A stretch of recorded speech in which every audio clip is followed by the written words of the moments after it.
episode 5. This is actually part 2. Last week I had Ian on, and we were talking about ADHD, and now we got Keasha back in the back hot seat. Say hi, guys. Hello. So I think I stole the it. hello is catchy, catchy, isn't it? Steal it. So we're going to talk about working through the fear of the unknown, because that had a lot to do with our ADHD, and just I'm curious to see what your information is and what you feel about that. Working through the fear of the unknown. Has there been a situation for either of you? Story of my life. My life too. Especially as an entrepreneur, it's the fear of the unknown. As an entrepreneur, as a person experiencing ADHD and that whole journey, and kind of a person that's really drawn to adventure and challenges, you're constantly faced. I feel we touched on it last week about that moment where you don't know where your pathway to value is, where your pathway to safety is.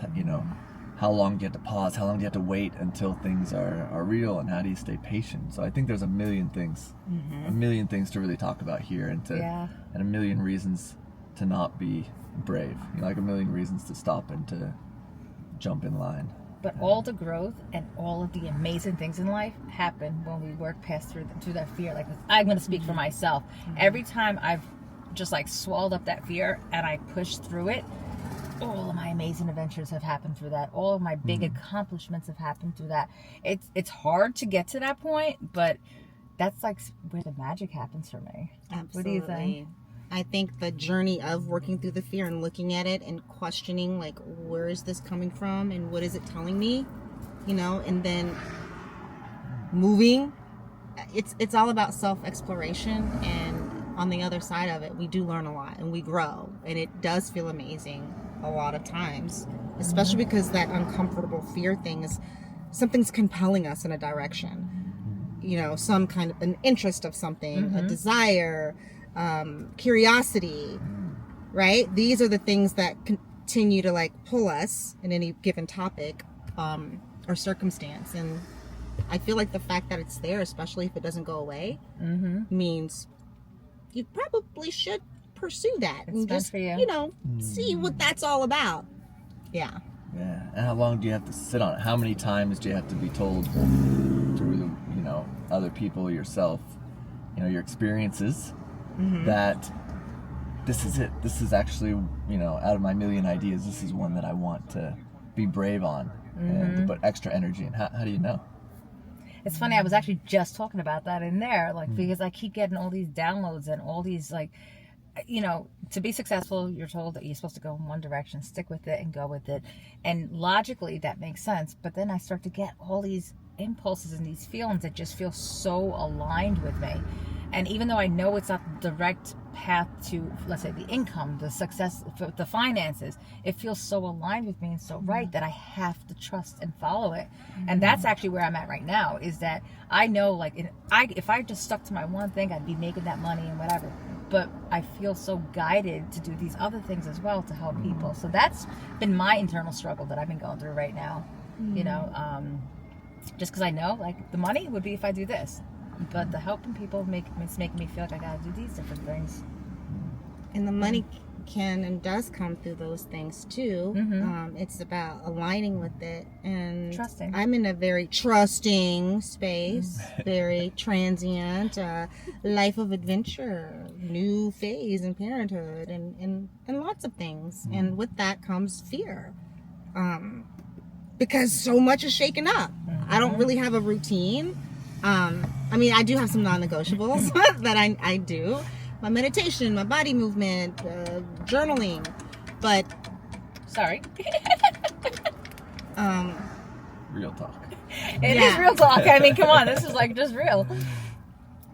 Yeah. But I think with openness, the universe does bring certain people, the right opportunities, the ideas to help you for that next step. Because when you're in a space where I don't really know, I just know I'm going this way and I trust I'm going to be shown the next step. It really comes down to the literal next step and trusting that that's going to come. Right?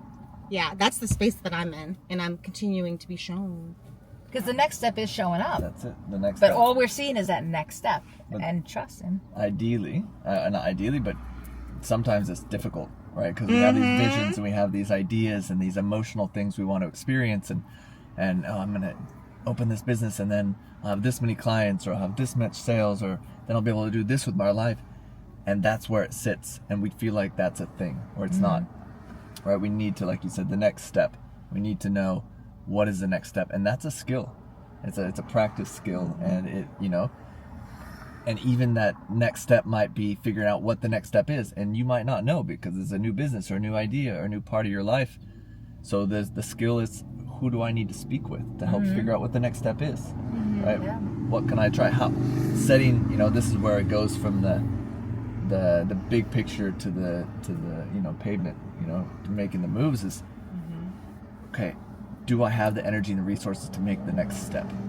You know, like, okay, how much am I going to invest time, energy into how many steps to determine if this is something I actually want to do, or if it was more something that's going to lead me to a different idea, right? Because that's okay too. Oh yeah. That's okay too. If it's just, this is something I really want to do, and you get 3 steps in, you're like, oh, actually, you know, the more I learn, the more I experience, you know, after, you know, having this failure, having this bit of success, that's actually not it. I think there's this, and that's okay, right? And then we got to stick to the next steps again. Okay, how much time, how much energy, you know, who do I speak with? Who do I help guide me through this process? And letting yourself really be intentional and present in that, you know, allows us to, you know, a lot of my clients, a lot of things, I can't stick with something, right? It's a challenge to stick with my vision, my ideas. I get all these ideas and I go idea to idea. Well, because we really, we pursue the idea instead of, like you said, the next step, right? And how do we keep that vision and that feeling connected to the next step and to the bigger vision, Right. and to our world, and also pay our rent, you know, and also eat, right? Yeah. And also stay connected to air, quote unquote, fingers, whatever, reality, right? The more structured world. So it is a skill, right? Big time. It is experience, and it is something that takes community and it takes support. But it's really, really powerful to see people go through that and experience that and learn those lessons. To me, I want to touch on that because to me, and this is one of the things that I help a lot of my clients with, is a lot of times to get you to where you want to be, I call it the universe, but call it whatever you want. We'll use those breadcrumbs. Like for me, what got me down this path, and this is the craziest thing, was I liked plants at Trader Joe's. It was something as simple as that. Following the impulse that I liked plants led me to working at a like volunteering type of thing. That led me into the holistic field. And it's like a lot of times we can't see how we're going to get from here to here. We can't even see it up here. That staircase is too high. But I feel like the universe will leave you those breadcrumbs along the lines that you like, of things that you're passionate about, things that like just bring joy in your life, and that those little things kind of like lead you to that next step. So I don't see it as a bad thing that you got to go, you know, there is a skill to it, but to me it literally led me down my path, and trust in those different things. Okay, I got to this wasn't right for me, but it led me to this led me to the next step, and each one of them led me down that path, you know, because I trusted in it. It's amazing. Yeah. The thing is that I think, I'm not going to quote a Steve Jobs like commencement speech, but he talks about that. He talks about, you know, you don't see where you're going until you look back. You don't see the breadcrumbs. Right. You don't know what that how valuable that conversation is, or that thought, or that plant is, you know, until, you know, in the future. And you can look back and say, oh, that was actually pivotal. And I feel like there's something about having an awareness that once you're open and you have your intention and you're trusting that the answers through people, through ideas, through the next inspired action comes, then you're more open, and like there's this kind of childlike wonder of like, I'm having this particular conversation with this person based on this topic, and this is reflecting something I've been thinking about, or, you know, been wanting to get more information on, or wanting to meet somebody, and just being like, wow. And when we can look at it, everything is like, these are opportunities, these are gifts, little pings that shows me that my desires, wishes are being heard, and that I am on the right path because I'm open. I don't know every step, but I'm staying committed to my intention and showing up in the best way that I know how, right? And continuing to do that. Hey, everything else is going to work out. And when I'm looking at every little, the breadcrumbs, as you all say, as like, this is a step in the right direction. What is this teaching me? What is this here to do? It's like the whole world, your whole reality becomes like this wondrous, like a world of wonder, right? And magic and miracles, really. Right. But so this is one of the things that I see most of my clients struggling with is I don't even know where to start. I could think of one person right now. I like makeup. What am I going to do with makeup? I can't make a career. Stop trying to have the whole picture. You like makeup, go towards that field or whatever. Just go volunteer in something, whatever it is. Just do something along the line, and you'll probably meet somebody at the makeup stand, of course, that is going to align you with the next step and the next step. And you can't see where things are going. Like I said, for me, it was plants at Trader Joe's. And now here I am coaching people and doing retreats and I'm writing books. It was literally from following, because plants made me happy. Because you never know what that path is going to be. But if you follow what's bringing you the joy, what's giving you that, what brings in that childlike, like we all have that inner child in us. Listen to that inner child. What's making it so your inner child come to life? I feel like that's the breadcrumbs that we're led to. But that's also in letting go of the fear. And that's the hard part is because you can't see the big picture. And it's hard to let go of that fear, but that's where the magic happens. It really is. It is the magic. It's in my life, my current life, cards or whatever words you want to put to it. It's curiosity, the word you mentioned. Curiosity, which creates clarity. And we have to sit and ask these questions. What do I know? What do I not know? What is it? Is it the makeup? Is it the helping people? Is it the application of the makeup? Is it the painting? What is it that brings me joy? What is it that I know? And we got to just ask ourselves these questions, right? Curiosity creates clarity, and then from that clarity we can make intentional actions. What's the next step? Right? But we don't know what the next step is until we ask ourselves the questions to get the clarity. Then we can take the step, right? And then that creates the magic, right? We take the step, okay, and then we create the magic, and that allows us to create meaningful impact. Right, we can look back and say, that was worth my time. That was worth my energy. That's something that I like to repeat. I want to learn how to do that more. Right, and so all those words, like I think they're a big part of the journey. I gotta jump in here. So this just popped in my head when you were saying that. There's something called a 3-second check, because you never know if it's like source, if it's a higher purpose, or if it's your ego. So check in with yourself. If you don't know what you need that day, or you don't know where you're going, check in. Whatever the answer is, and within that first 3 seconds is your answer. That's source telling you that. After that, ego pops in, and ego starts to challenge you and say, but how can you do this? But how can you do that? So when you do those internal checks, what does my soul need today? What do I want to ask yourself what you need each day. And I do this with each part. Soul, what do you need today? Mind, what do you need today? And sometimes it's like, lay the fuck down. You're not getting up out of bed right now. And that's what I do. But then after those 3 seconds, my mind goes, but you got this to do, that's ego. Yeah. Okay. Yeah. So when I drop my bagel on the floor, in those 3 seconds before I pick it up, right? What does the 3 seconds tell you? Right. It tells you to pick it up and eat it? Is it still safe to eat, right? The 3-second rule, right? You got What 3 does it seconds. say? You got 3 seconds to pick that bagel up, right? What messages can I receive in that 3 seconds? In that 3 seconds. Before I pick my bagel up. Is it safe? How dirty is this floor? Yeah. Exactly. I'm hungry. What should I do with my life? What's the universe Yeah, telling me? so I've heard that through a few different practices of people, and it makes sense, because when I do that internal check, that 3 seconds, it's clear. My answer's like, boom. But then the ego's like, no, but this is that. But you have this to do, and you got that to do, and how are you going to make the money? And all those ego things start coming in. But when I listen to that 3 seconds, that's when everything just aligns for me so beautifully. So I started to get more into the habit of doing that now. And I think with doing that, the check-ins, the curiosity, the clarity, we're teaching ourselves how to trust ourselves. And I think that's such a huge component to navigating fear, moving through fear, because we can get bombarded with other people's projections, other people's fears and worries about us. Oh, yeah. Society, well, you should go this path. There's so much noise, but by tuning in, asking, taking the step that feels most aligned, passionate, what just feels really good, what's helping me feel alive and grounded right now, I'm gonna do that. Helps that muscle of self-trust. Yes. Because without a high level of self-trust, then you will get lost and swept up in prolonged things. So I wanna In just the mark noise, that. in the noise, Put you an get lost. exclamation mark behind that self-trust, trusting ourselves. How do you build that? How do you build the self-trust? listening, For the practice. your intuition. Yeah. Mm-hmm. Like it really comes down to that gut, that initial feeling. Well, I feel like stopping by, I feel like going for a walk this morning. I don't know why, but something's just telling me I should do it. A lot of times we could say, okay, but I got to do this. I got to pick up so-and-so. Let me just take 5 minutes. You know what? Let me listen to that voice. There's a reason why it's here. Go for that walk.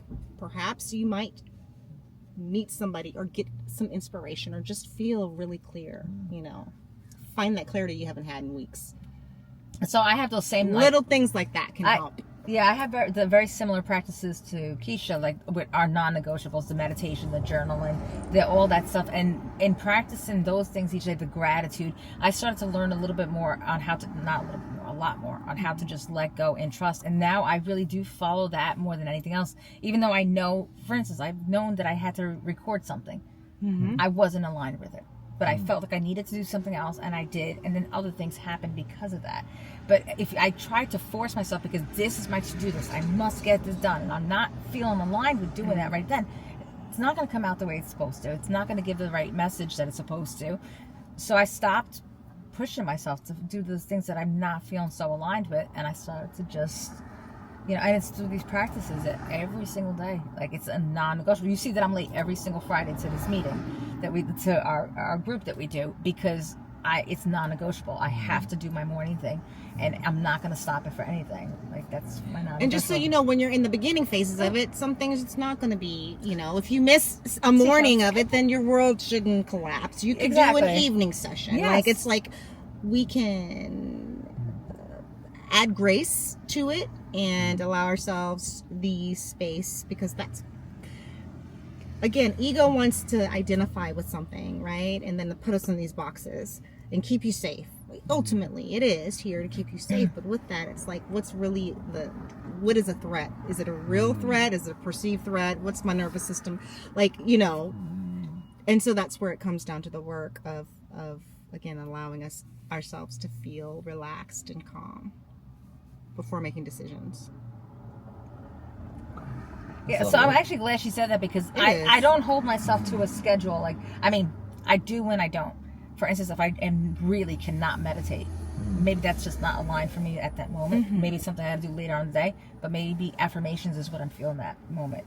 Maybe I'm feeling like I just need to listen to a motivational thing. But I'm just saying, like, I have my time in the morning that is like my alignment time, and it's different tools. The same tool is not going to work every single time, Right. So it's about having those different tools, which helps me get into the practice. And that's like helped, like we were starting originally from last week, the ADHD. That's what's helped me get my ADHD, I don't like to call that my superpower. That's what helped me get my superpower more under control, is like doing things. I don't know how that worked, but it just did. I don't even know how it worked. I'm not going to pretend that I do. I think you do. I think in a way, the choices you made, you know, for your health, for your diet, for your brain. It was all of that. It was all of that, for your, your emotional well-being, all these things that the ADHD can really trigger, right? That can be a big part of your journey. You worked your butt off. You're right. Yeah. Right. So don't. It was a comment. We gotta make sure that we stay connected to the effort you have put in, and I'm glad you. Not letting those things pass up, because you do know. You do know all the work you put in and how hard, that was to go from one life to another life, to go from this is my reality to creating a new reality. It took a lot of work. It took a lot of work, but it's all about having the right toolkit, the right practices, and you're right. It was the whole thing. Switch that word for "and" to make me happy. What? It took a lot of work, and then you said "but." And? No, you said "but." It was about the systems and about the things. It took a lot of work, and I learned systems, and I created ways of doing it, and I reached out for people, and there's a train coming. It's going to get loud. Hi, train. So Encinitas train is part of our car talk now, just so you guys know. Yes, it's just part of the car talk. We could do an episode on the train. Yes, there we go. On just the train. You're right, and I love this. This is one of the things that I love about being with like-minded people, is that we're always like, not correcting, but like we point it out. So because that bringing the subconscious to the conscious is how you can correct things and how you can change things. So I really, really appreciate you for noticing that. I want to make sure that that you get. That you're recognized in your work, and we can reinforce that, like, oh, you can change things. You took control. You were intentional about what you did. I was, and you made a significant impact on your life. Very true. You deserve to be an "and," not a "but." thank you. Oh, can I hug you right now? You deserve to be an and, not a but. Oh, thank you. Oh my God. I love that. That is incredible. That's is a good incredible. note to finish on. That was beautiful. Yes, that was a beautiful one. So I know you got to get going because you have a client up. Yeah.